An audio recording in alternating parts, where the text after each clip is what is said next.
আসসালামু আলাইকুম। Hello everyone. সবাই কেমন আছেন? আশা করি সবাই ভালো আছেন।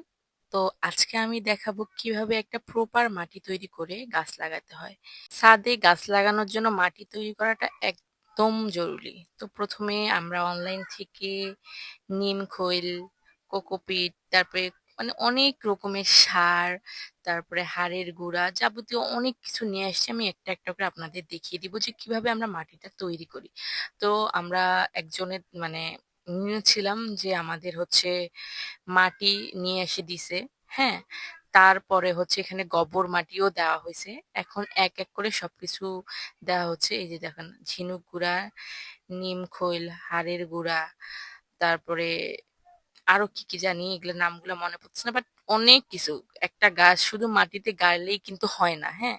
হ্যাঁ, গাছটা হবে কিন্তু সেখানে কিন্তু মনে করেন ফল ধরে না। আর ফুল ফল ভালো মতো ধরার জন্য আমরা সবকিছু একদম প্রপার তৈরি করেই যেন আমাদের গাছগুলা ভালো মতো হয় এইজন্যই তৈরি করা। তো এখন আমরা এক, এক করে সবকিছু দিচ্ছি। ফার্স্টে আমরা নিম খৈল দিয়েছি, তারপরে হাড়ের গুঁড়া দিয়েছি, তারপর হচ্ছে ঝিনুক গুঁড়া দিয়েছি। এখন হচ্ছে শিংকুচি আ দিয়েছি। এগুলা হচ্ছে কি বলে কোকাপিট। এগুলো নিয়ে আসছিলাম ব্লক নিয়ে এসেছিলাম, ভিজিয়ে রাখছি ২ দিন। তারপর এগুলো গুঁড়া করা হয়েছে। এখন এগুলা হচ্ছে দেওয়া হচ্ছে। একদম এগুলা শুকিয়ে গেছে।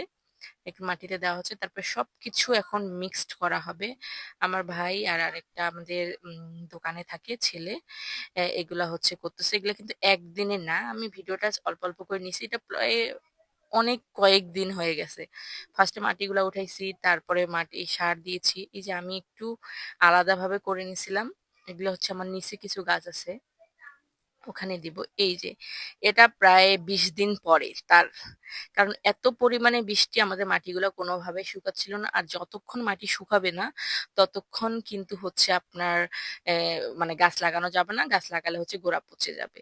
তো সেক্ষেত্রে আজকে এই কয়েকদিনের রোদে আজকে মানে মাটি একদম শুকে গেছে। তো আমাদের কোকোপিট কম হয়েছিল তাই আমার ভাই আরো কেটে, কেটে নারিকেলের অনেকগুলো নিয়ে আসে, ছোলা নিয়ে এসে কেটে, কেটে আর ইয়া করছে। তো এখন সব বাচ্চা পাটিদের নিয়ে আসছি কারণ একা এগুলা মিক্সড করা সম্ভব না। আর মানুষও পাওয়া যাচ্ছে না। আর এত গরম তো বিকালের দিকে সবাইকে নিয়ে আসছি। এসে এখন এইসব করা হচ্ছে। এই দেখেন। এখানে আজানের অবস্থা দেখেন। কি অবস্থা করছে। এই যে আরেকটা পাগলা। এই অবস্থা দেখি। দেখি। এই, দেখি।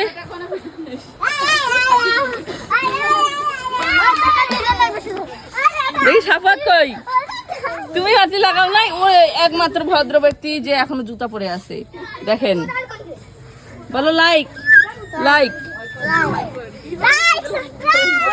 তো আমার বড় আপু, মেজো আপু, আমরা বাচ্চা-কাচ্চা সবাই মিলে আমরা গাছ লাগানো শুরু করছি। ১৫-২০ দিন আগে যখন মাটিগুলো সব মিক্সড করা হয়েছে তখন এত বৃষ্টির কারণে আমরা হচ্ছে মাটিগুলা ভালো মতো প্রপার ইয়ে করতে পারি নাই।